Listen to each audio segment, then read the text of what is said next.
On a grey, cold autumn morning in the remote highlands of Peru, a story began to unfold that would shake not only the small village of San Miguel de los Andes, but the entire scientific community across the world.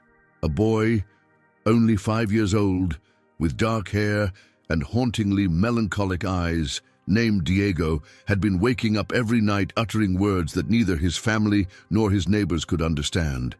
At first, his parents believed it was just dreams or a child's imagination. But there was something different in the way he spoke, solemn, rhythmic, like an ancient chant forgotten by time. As the months passed, Diego began to draw strange symbols on sheets of paper, symbols that months later a visiting professor from the National University of Lima would identify as fragments of a language dead for over 1,300 years. A dialect previously found only in weather-worn manuscripts buried in sealed stone chambers. The discovery silenced the room where the professor examined the boy's notes. How could a 5-year-old child reproduce, with almost flawless accuracy, a linguistic system that no living person on Earth could speak? The accounts grew more disturbing when Diego led his parents to a distant hillside, several kilometers from their village. Pointing to an area covered in dry shrubs, he said with quiet certainty, "Here is the entrance." His father laughed, assuming it was a game, but the boy insisted. A few curious villagers began to dig. Before long, they uncovered carved stone remnants, steps descending into narrow, cold tunnels where the air smelled of moss and centuries-old dust. The site was nowhere on any official map. Inside those tunnels, archaeologists discovered chambers filled with unclassified relics, pottery painted with the exact symbols Diego had drawn at home, fragments of fabric preserved in an almost miraculous state, and a small wooden box that, when opened, revealed a set of intact codices. Each page was inscribed with symbols, illustrations, and ritual descriptions from a long-lost civilization. And among all of it, a name appeared repeatedly in ancient glyphs: Inriat, the same name Diego had been whispering in his sleep for months, as if echoing from another lifetime. Samples were collected, every detail was documented and sent to international laboratories. Meanwhile, Diego's parents agreed to genetic testing to rule out any possibility of manipulation or fraud. What happened next was described by researchers themselves as a confirmation of the impossible. Specific markers in Diego's DNA partially matched with sequences extracted from a mummy discovered in the same region. A mummy dated to approximately 1,400 years ago. A partial match, yes, but statistically impossible to ignore. The news spread like wildfire. Journalists descended upon the village. Cameras, lights, and microphones disrupted the fragile silence that had once defined their lives. Diego, increasingly withdrawn, kept drawing maps and glyphs in silence, avoiding eye contact with strangers. One map pointed to yet undiscovered underground passages. Another depicted forgotten rituals, the names of ancient leaders, and dates that had never been recorded in any textbook. When archaeologists followed the boy's sketches, they found more chambers, this time sealed with immense stone blocks. Inside were objects of power, gold amulets, funerary masks, and skeletal remains arranged with great care, accompanied by inscriptions that told stories long erased from human memory. Among the artifacts was one that captivated everyone, a flat stone disc etched with a sentence, roughly translated to say, "He who returns to complete the path." And so, without fully understanding what they were witnessing, scientists began to document every moment. They knew they were standing at the center of a phenomenon without precedent.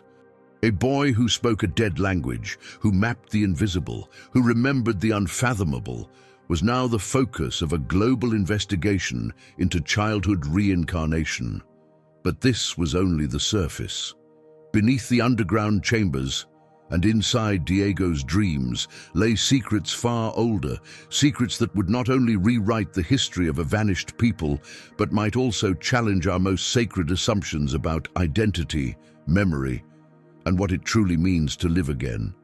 As the media frenzy grew, researchers from around the globe requested access to the site and the boy. Linguists, neurologists, and historians arrived, not out of curiosity, but out of necessity.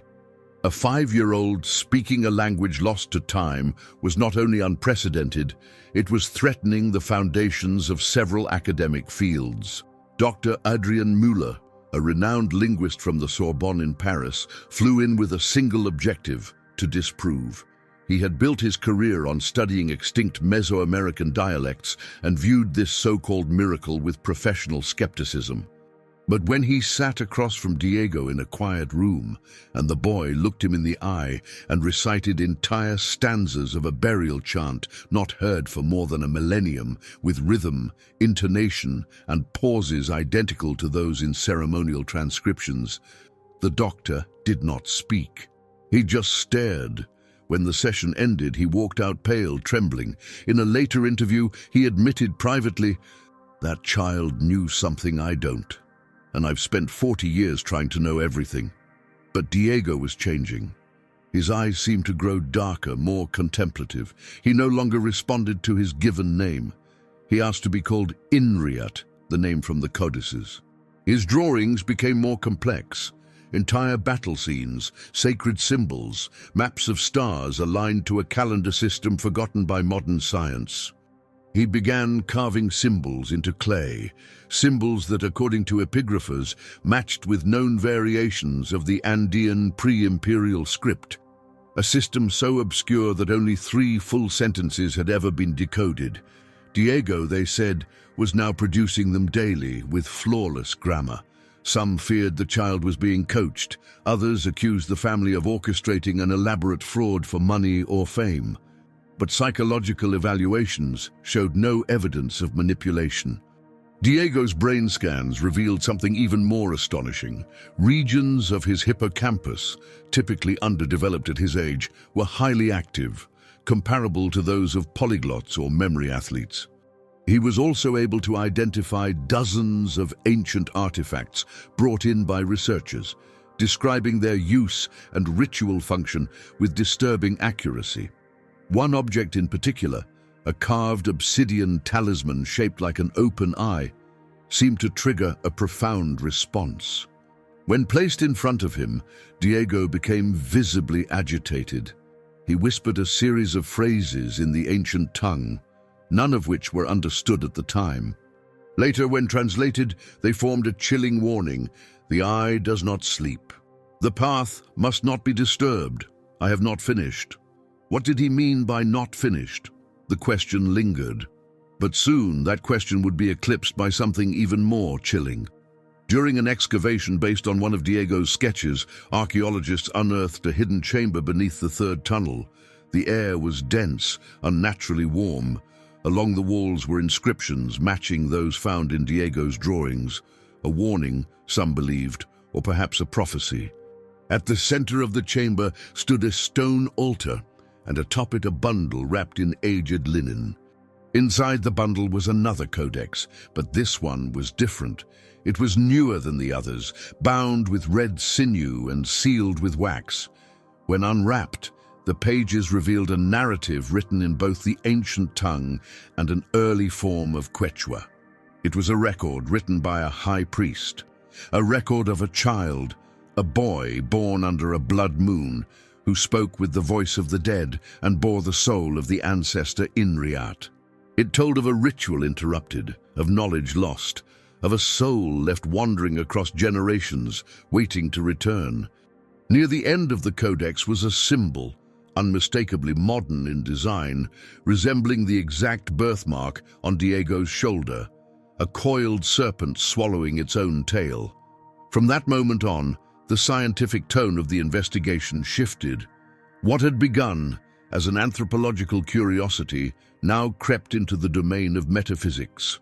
The line between evidence and belief blurred. There were late-night debates, hushed arguments between scholars who no longer knew what they were trying to prove. And Diego, or Inriat, remained at the center of it all, silent, watchful, drawing spiral patterns in the dirt with his fingers. In his presence, time seemed to stretch.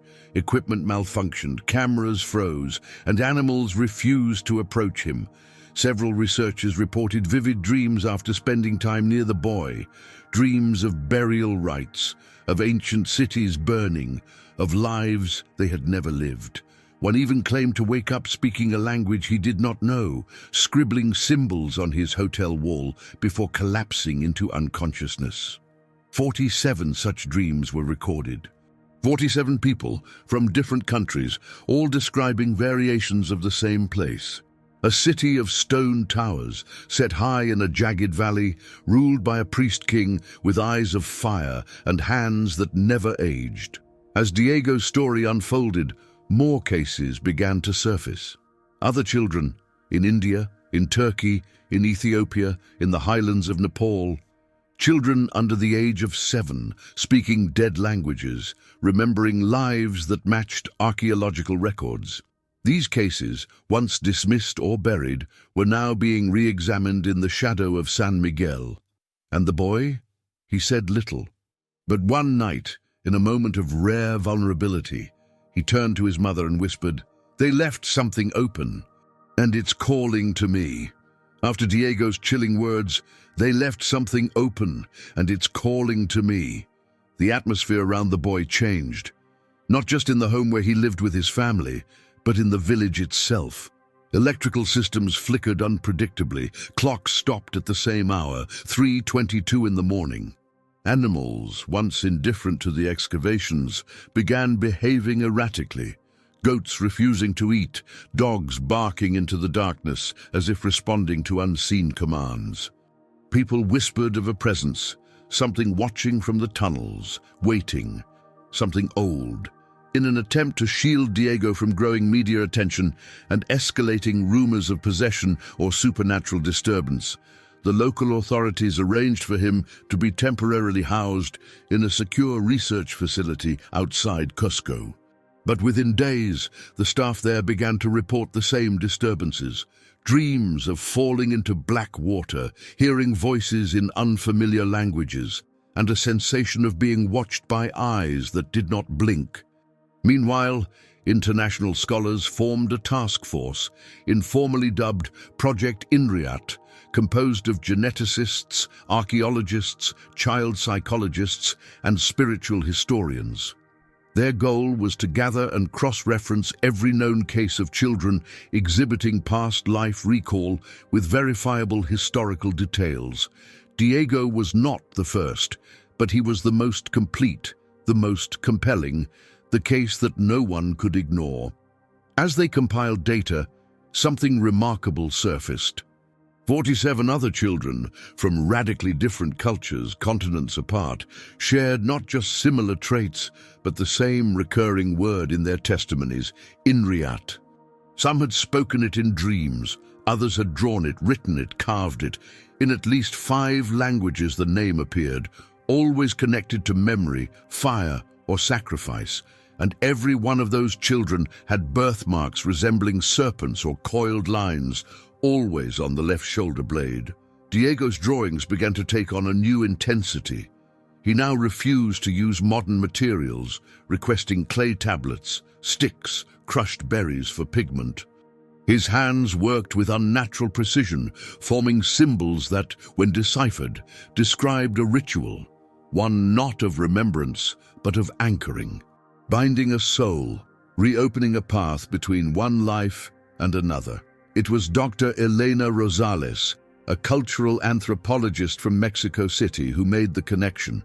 She found a corresponding myth in an obscure Andean manuscript, a legend of a soul knot, a ritual binding performed during a rare celestial alignment to preserve the essence of a dying ruler. Not just his name or his story, but his will. The text was vague, half-decayed, but it spoke of an artifact buried beneath the city of Inyara, lost to landslides over a millennium ago. A city that, according to Diego's sketches, once stood exactly where the recent tunnels were uncovered. Excavation at the site intensified. What they found was staggering. Beneath a final sealed chamber, marked by symbols of warning, not reverence, lay a vault of black volcanic glass. Within it, entombed in hardened resin, was a figure seated in meditation, not a mummy in the traditional sense, but a body petrified through unknown means, its skin still taut, its mouth slightly open in an eternal whisper. The resin around the figure bore the same spiral serpent symbols found on Diego's drawings and on the boy himself. Carbon dating placed the figure at approximately 1,400 years old. DNA testing of a tissue sample, fragile but intact, revealed something staggering, not just a partial match with Diego, a near-total mitochondrial correspondence. Statistically, the likelihood of such a match occurring between individuals over a millennium apart was considered impossible under all known models of genetic inheritance. There were only two options: contamination or continuity. The body was, impossibly, a genetic twin. For the scientific community, it was an existential blow. But for Diego, it was something else. Recognition. When he was shown an image of the petrified figure, he did not flinch. He simply said, "That's where I stopped. That's where I was tied." Asked what that meant, he said nothing. He touched his chest, then his shoulder, and began to hum, a low, haunting melody that matched the cadence of the burial chant he had spoken months earlier. That night he did not sleep. He simply stood at the window watching the stars, and then, as if pulled by something unseen, he drew again. This time, a door, but not a physical one. It was flanked by symbols of blood, breath, and binding. A symbolic gateway, it seemed, between the waking world and the memory beneath it.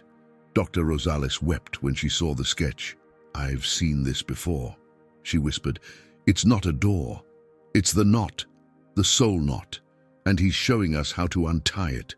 As autumn faded into winter, the mountain winds grew colder, yet the air around Diego seemed to burn. Not with heat, but with tension, a gathering force pressing inward, tightening around him like the knot he had drawn. His behavior shifted once more.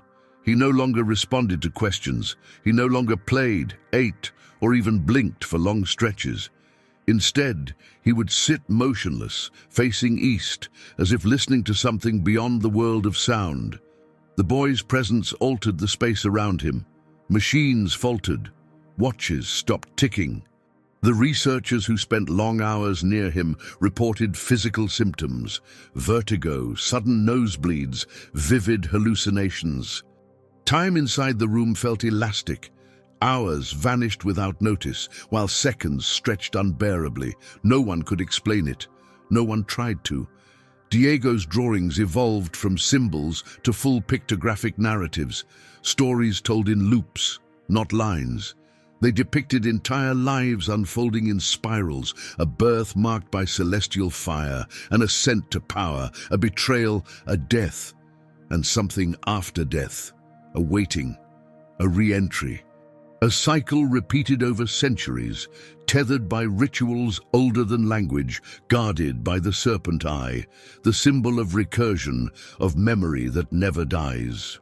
In private, scholars began using new language to describe the phenomenon, not as reincarnation, too imprecise, but as continuity of consciousness, migration of memory.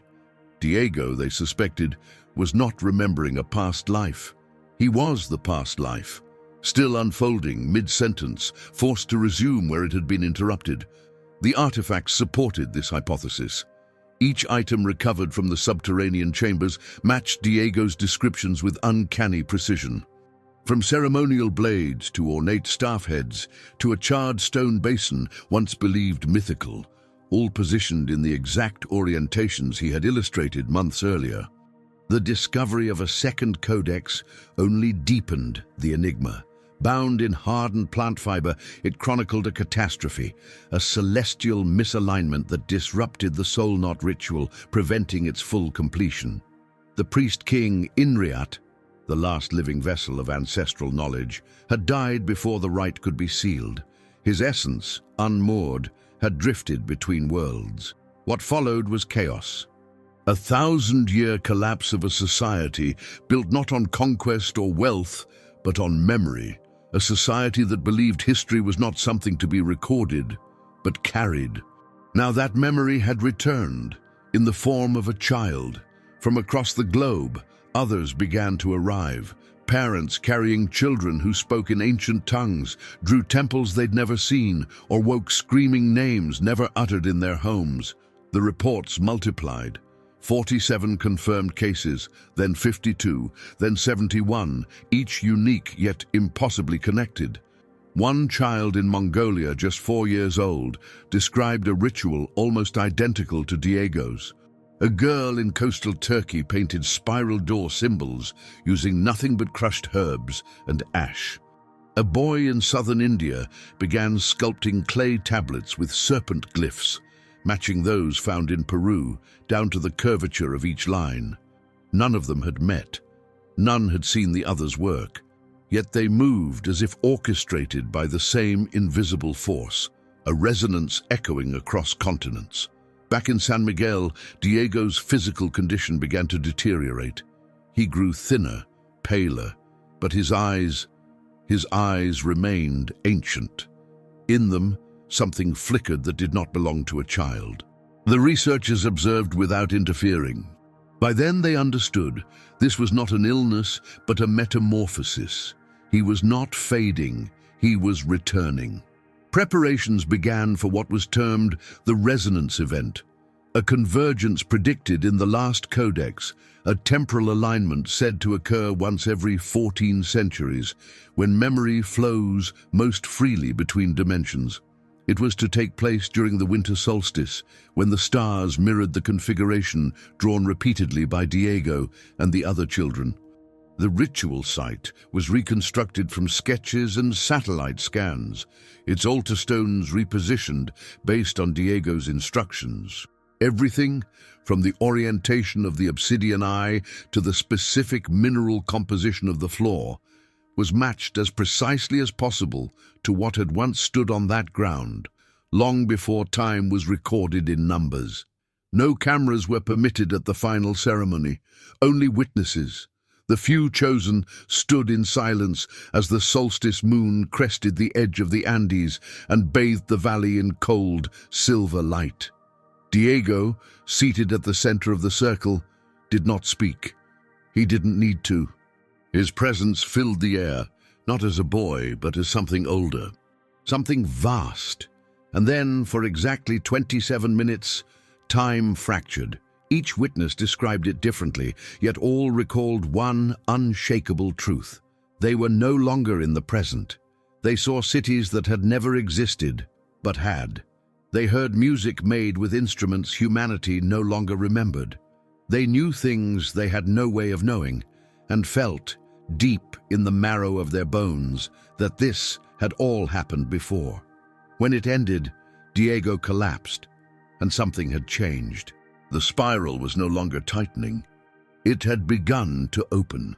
The silence after the event was heavier than any sound. Those who had been present at the solstice ceremony returned changed, though few could articulate how. Many fell into weeks of quiet contemplation. Others abandoned their research entirely, withdrawing into solitude. Some began painting compulsively, images of serpents entwined with stars, of cities without names, and skies filled with symbols that defied geometry. But Diego remained still. For days he neither moved nor spoke. His eyes remained closed, yet flickered beneath the lids, not as in sleep, but as if watching something no one else could see. Monitors recorded erratic neural activity, pulsing waves of electrical surges that confused even the most advanced scanners. His body temperature rose and fell with lunar cycles. No medication altered it, no doctor understood it. Then, on the 7th night, he opened his eyes, and for the first time, he wept. Not the tears of a child, but the mourning of something ancient. A grief not for one life, but for many, perhaps for all that had been lost when memory became myth and myth became dust. Following the solstice, other cases began to awaken. The children who had once spoken in fragments now began speaking in full, coherent passages, not just in forgotten dialects, but with a clarity that unsettled even seasoned linguists. Their memories aligned, their narratives intertwined. A pattern began to emerge. Each child described a fall, not of a city but of a system. A collapse triggered not by war, but by a rupture in memory itself. A forgotten ritual that once bound ancestral identity across generations had been broken, and with it, the continuity of self. The world, they said, had forgotten how to remember. Diego became the focal point of this revelation. His drawings shifted again. Gone were the maps, the rituals, the knots. What appeared now were spirals collapsing inward, black centers, devouring their own edges. In one, a single figure stood at the center of a burning city, arms raised not in surrender but in invocation. Around him words formed, "The fire is not destruction, it is translation." The phrase baffled scholars until Dr. Elena Rosales proposed a radical interpretation. Perhaps Diego had not returned to prevent a catastrophe, but to complete one, a cycle left unfinished. Not to restore the past, but to burn it clean so memory could begin anew. The resonance event, she believed, had been a bridge, not to the past, but to the origin of memory itself. A place outside of time where consciousness was not bound to flesh, where identity was not singular, but woven, where every life was a thread in a much older tapestry. The petrified figure, the so-called Inriat, was not just Diego's former self. It was the container of an entire lineage, a living archive designed not to preserve a man, but a civilization's essence, its knowledge, its grief, its warning.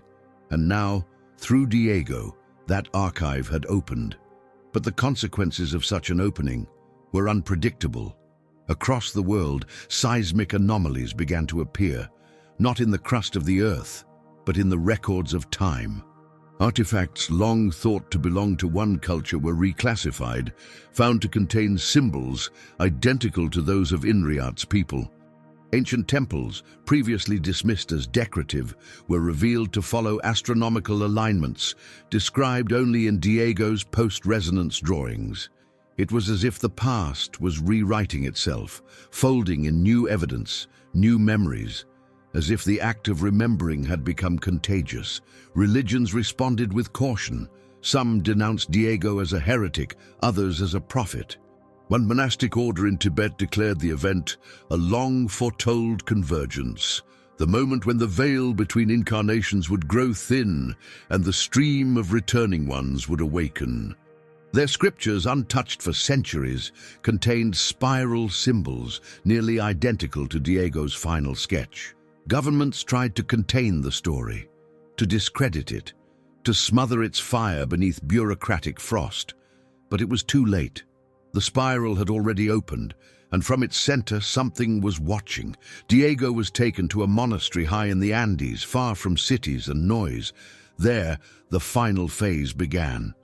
He did not speak, but the monk said he dreamed with his eyes open.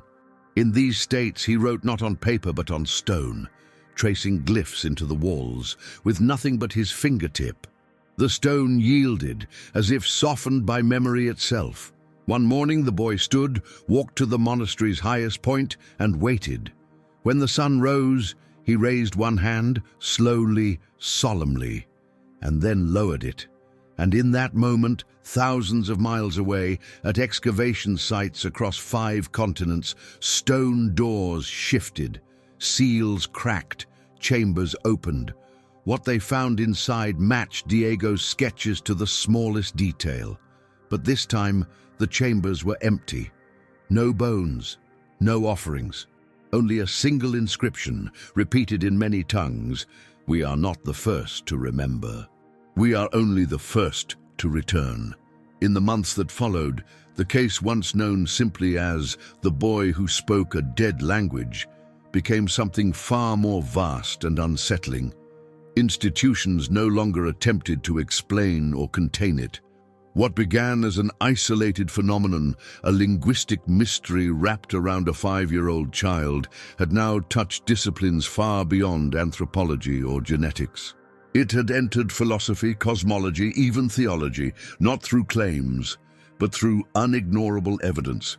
Diego, no longer the curious boy with ink-stained fingers, was now regarded as a kind of vessel, not in the mystical sense, but as a structure through which something older than speech was speaking. He was not conscious of this role in the way most understand consciousness. He had ceased to react to his surroundings in any recognizable way, but his presence, wherever it went, awakened something buried, not just in the earth, but in people. There were now confirmed cases in every continent, many still in infancy, their expressions incomplete, but unmistakably aligned. Children under 6 years old, recalling lives with no biological or cultural connection, but with detailed convergence in memory, symbol, and ritual. Experts struggled to explain it. Some posited a form of ancestral memory stored epigenetically. Others leaned into quantum models, suggesting consciousness might not reside in the brain alone, but as part of a shared field, a stream of information flowing beneath the illusion of time. What no one could deny was that these children, separated by oceans and borders, were pulling from the same well. And that well was growing deeper. The places Diego had drawn, once dismissed as imaginative renderings, had now been matched to ruins previously undocumented, remote stone sites buried beneath jungle canopies, cave systems hidden beneath urban infrastructure, and sunken plazas off continental shelves. These were not mere locations, they were fragments of a forgotten network. A map etched into the bones of the planet, reconnecting itself through the minds of children too young to know what they were carrying.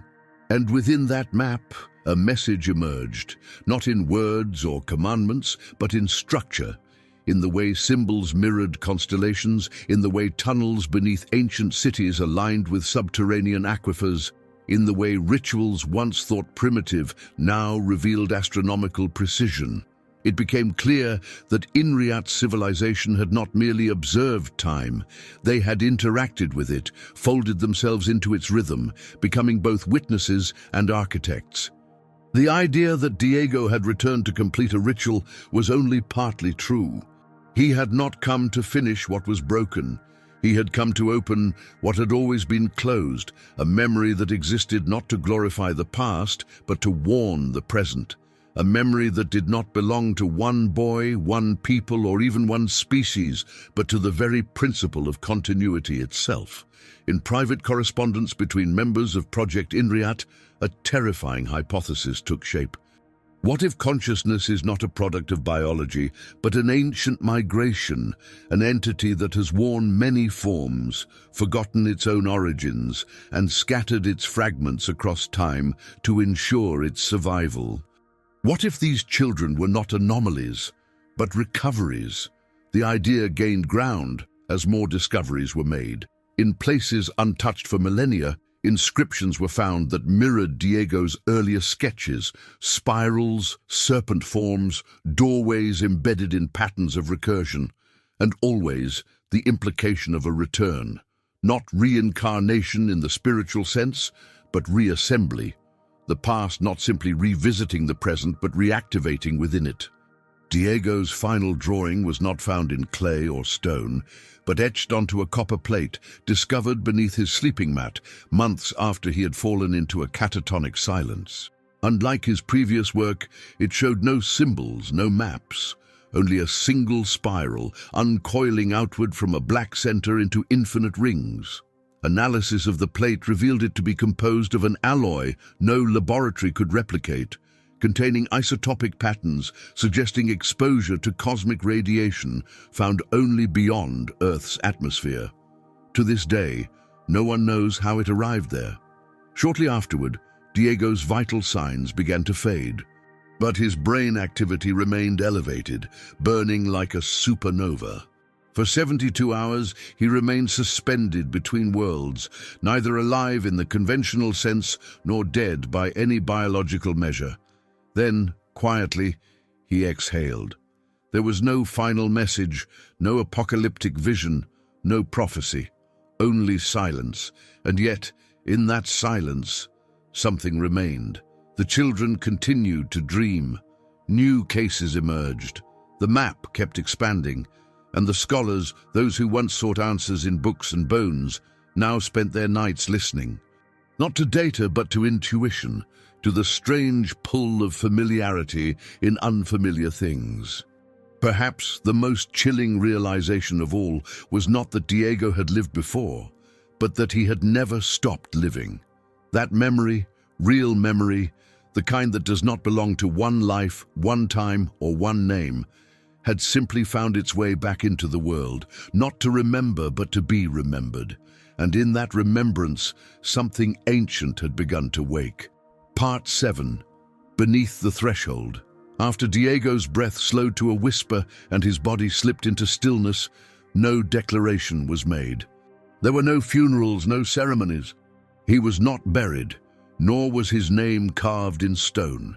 Instead, his parents, now silent themselves, allowed the boy to remain within the monastery, where monks constructed a room of salt and cedarwood, mirroring the ancient vaults found beneath Inyara. Not a tomb, but a chamber of resonance. Over the following weeks, something subtle began to shift in the structure of recorded history. Museum archives, long considered stable, began surfacing inconsistencies, not errors, but anomalies. Objects that were previously classified under one culture began exhibiting characteristics of another. Ancient tablets showed chemical traces of pigments thought not to exist until centuries later. Rock formations believed natural were revealed through new scans to have architectural alignment. None of this was publicized. Those within the circles of Project Inriat knew better. They understood that the presence of the memory, whatever form it had taken through Diego, had not ended with his silence. It had spread, and it was still spreading. Satellite scans of geomagnetic patterns showed a faint but growing spiral signature over certain regions, almost imperceptible, yet consistent. Not natural, but deliberate. The shape mirrored the layout of Diego's final drawing, the one etched onto the impossible copper alloy. It wasn't just a symbol, it was a frequency, a geometry of awakening. In Sri Lanka, a child no older than 4 began to carve miniature doors into clay tablets, each flanked by symbols of the sun and the eye. In Iceland, a boy who had never seen an ancient text began reciting star positions accurate to the year 806. In the ruins of a submerged temple in the Western Pacific, sonar imaging revealed an exact replica of the knot Diego had drawn in the monastery wall. One by one, the confirmations kept arriving, not as grand announcements, but as quiet revelations. Whispers beneath the noise of civilization, memory finding new vessels, rewriting the boundaries of time, not through force, but through recurrence. And always, the same recurring condition, age under 7, the threshold of awareness before language overwrites what is older than speech. These children carried a memory that was not learned. It was embedded, folded into the soul, like a hidden page stitched into the spine of a book. Inside Project Inriat, debates turned to something darker, not whether memory was returning, but whether it had ever fully gone. Had these events been cycles all along? Had civilizations always risen and fallen not by accident, but by the weight of memory growing too loud to ignore? In a sealed file later leaked to a journalist, one researcher proposed a theory now considered taboo to discuss, that time itself was not linear, but recursive, and that certain souls, anomalies, echoes, or perhaps architects, were born not once but repeatedly, not to relive, but to realign, to carry the correction forward. These were not chosen ones, they were mechanisms, and Diego had been the first clear return in over 14 centuries. In the stillness of the monastery, monks began to record ambient frequencies emanating from the salt chamber where his body rested. There was no measurable pulse, but audio captured harmonic oscillations, long, low tones that defied atmospheric logic.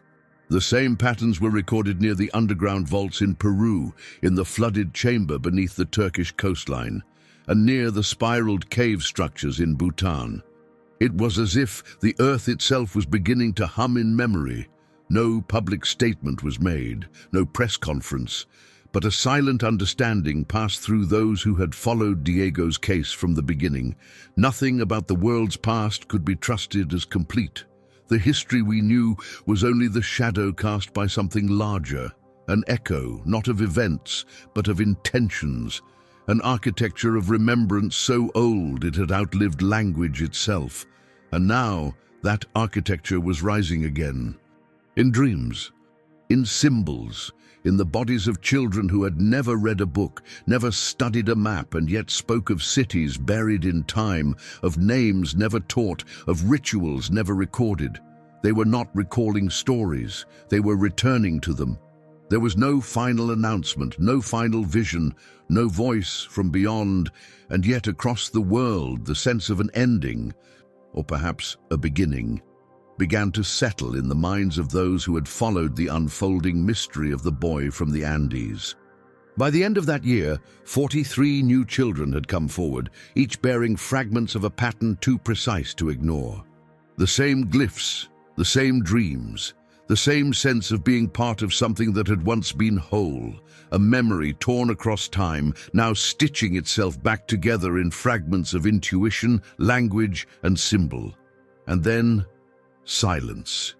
Not the absence of activity, but a pause, a waiting. Project Inriat quietly disbanded, its members retreating into private research or monastic life. Some never spoke publicly again. Others tried, but found no words strong enough to hold the weight of what they had witnessed. Funding was cut, documents were sealed, locations redacted, yet the children did not forget. Even as they aged, something of the spiral remained. Their minds did not hold all of it, but enough.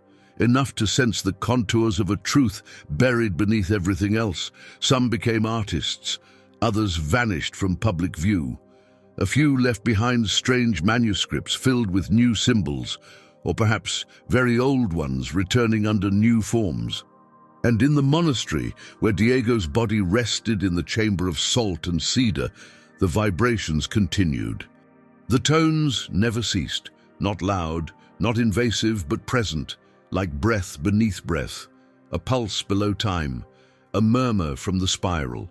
Some believed the event had run its course, that Diego had completed what he came to do, that memory had passed through him like wind through a gate, brief but transformative.